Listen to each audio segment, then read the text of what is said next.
Buenas noches y bienvenidos a Valledupar Noticias. Iniciamos con nuestras informaciones para hoy, con la confirmación de las candidaturas presidenciales para la contienda electoral que iniciará en mayo del próximo año. Comenzaron a evidenciarse los respaldos y a hacerse presente en el departamento. Esta vez, el segundo vicepresidente del Senado de la República, Jorge Eliezer Guevara, estuvo en Valledupar y habló del plan de gobierno del candidato por el Polo Democrático, Gustavo Petro.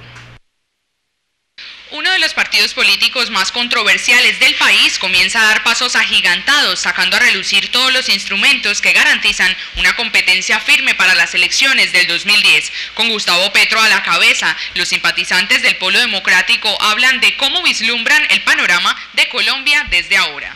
Nosotros pensamos que otro periodo más del gobierno no le sirve a la institucionalidad del país. Es indiscutible que ya no solo lo decimos nosotros, lo dice Rudolf Gómez, lo dice Fabio Echeverry Correa, lo dice el primer ministro del Interior de Uribe, ¿sí?, el señor Londoño, que han sido los tres escuderos de Uribe en ideología y política. Esto hay que tenerle una salida. Entonces nosotros hemos dicho, la salida es una convergencia. Entonces con Petro planteó la convergencia, un gran acuerdo para una nueva mayoría en el país. ¿Sí? Sin desconocer lo que ha ocurrido, por supuesto. Uno no puede negar que Petro se vino en bus, en carro particular, desde Santa Marta a Bogotá. Eso no se podía hacer antes.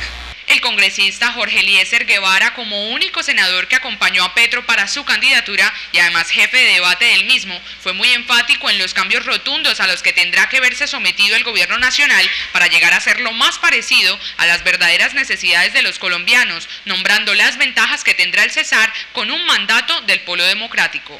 Vamos a entregarle a los colombianos 5 millones de hectáreas, le vamos a entregar crédito y le vamos a entregar un saber.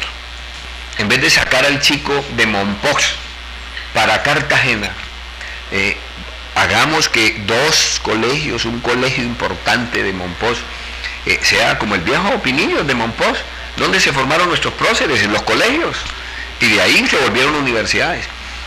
Finalmente, el senador Guevara puntualizó en que si bien la seguridad democrática ha resultado una buena estrategia, es momento de que el gobierno dé miras hacia la educación para prevenir una nueva conformación de grupos al margen de la ley. Y dada la situación de los caficultores en el Cesar, la gobernación departamental anunció gestiones importantes para favorecer el pago de deudas adquiridas por este sector. La situación que afrontan las familias cafeteras del Cesar es muy grave, pues hace poco fue encendida la alerta roja para el sector, al registrarse que muchos productores del grano en el departamento están arruinados y con el agua hasta el cuello por las millonarias deudas que tienen en el sector financiero. El panorama se complica y son varios los representantes del gremio que han tocado las puertas del gobierno departamental para encontrar soluciones al pago de los créditos adquiridos y el quiebre inminente. Con respecto a esto, el secretario de Agricultura, Eduardo Manzano, se manifestó. El gobierno departamental tiene respuesta para el sector cafetero. Se va a firmar en estos días dos convenios con la Federación de Cafeteros. Uno es el Plan Quintal, que es intervención en vías en la serranía del Perijá. Y aspiramos a que en Pueblo Bello y en otros sectores del departamento donde hay incidencia cafetera podamos también intervenir. El gobierno departamental va a invertir alrededor de 5.000 millones de pesos en esas vías. El otro es un convenio que no quisiera hablar mucho de él, es un convenio que está apenas empezando su tránsito. Ya hay cartas de intención con la embajada holandesa, el ministerio, con la Federación de Cafeteros y la Gobernación del Cesar y una ONG internacional en el que vamos a intervenir temas de tecnología en el sector cafetero, mejoramiento de viviendas. El funcionario también habló de los planes que el gobierno departamental ha trazado en trabajo conjunto con el Ministerio de Agricultura, buscando salidas no solo a los caficultores del Cesar, sino a otros sectores del agro que necesitan ayuda. Donde el gobierno departamental va a invertir más de 500 millones de pesos es en la construcción de beneficiaderos ecológicos en todas las zonas cafeteras, en todos los municipios cafeteros del departamento. Entonces, son respuestas del gobierno departamental frente a la crisis. Ojalá pudiéramos responderle a todos los sectores de esta misma manera. Los cafeteros tienen un valor agregado que es la federación. Finalmente, el secretario enfatizó en que es necesario un plan de choque en acuerdo conjunto con el gobierno nacional para evitar la migración de los caficultores y productores del campo a otros sectores de la economía. Y la Corte Federal de Alabama rechazó los más recientes intentos de demandantes colombianos contra la empresa Drummond.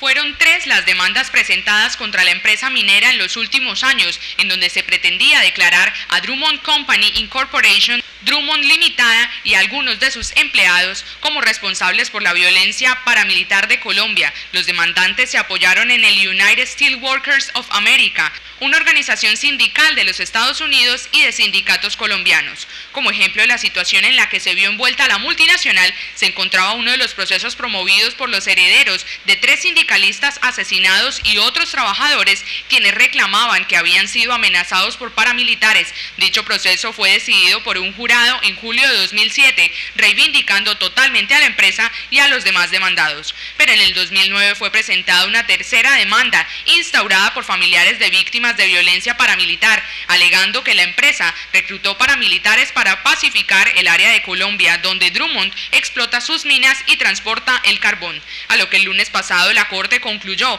que la solicitud de rechazo de la demanda tiene claro fundamento, además de denegar la jurisdicción sobre la pretensión de los demandantes relacionada con responsabilidad civil por homicidio culposo que debe someterse a las leyes colombianas.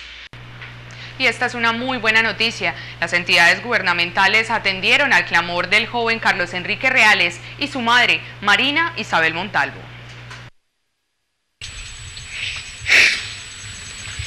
Yo les pido que me colaboren con mi hijo, que me ayuden con mi hijo, ya que su papá se mató hace 3 meses.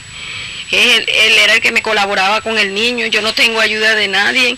Gracias a la difusión de estas imágenes, transmitida por Valledupar Noticias sobre las condiciones de salud y extrema pobreza del joven Carlos Enrique Reales y su madre, Marina Isabel Montalvo, entidades gubernamentales respondieron de manera oportuna al clamor de una madre desesperada por ver a su hijo caminar.